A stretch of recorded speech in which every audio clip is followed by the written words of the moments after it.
So this is in Romans chapter 1. This is what God says about sin, about the sin that we do. For since the creation of the world, God's invisible qualities, his eternal power and divine nature have been clearly seen, being understood from what has been made, so that people are without excuse. You're without excuse. Every single day that you wake up, you pray that you wake up. You pray because you don't have control if you're going to wake up. Many people go to the clubs, they get drunk, and they hope that they wake up in the next morning. So it's God that wakes you up because it's his mercy.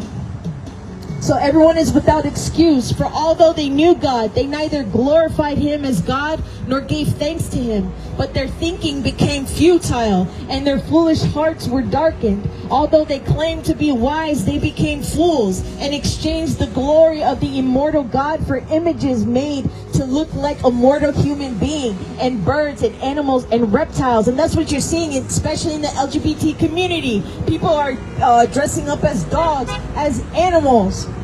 Man, the living word is coming to life. Amen. Oh my God. It is.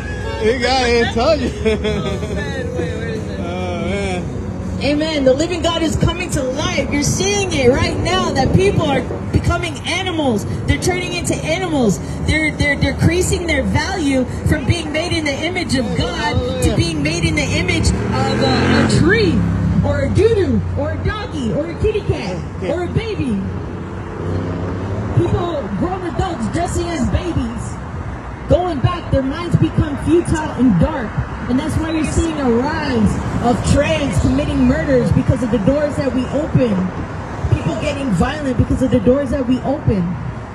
So again, although they claimed to be wise, they became fools and exchanged the glory of the immortal God for images made to look like a mortal human being, and birds and animals and reptiles. Therefore, God gave them over in the sinful desires of their hearts to sexual impurity, for the degrading of their bodies with one another.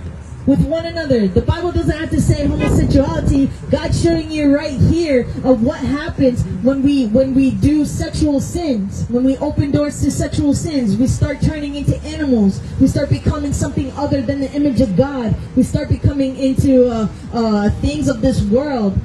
And you're seeing it day to day. So God gave them over to their sinful desires of their hearts, degrading their bodies.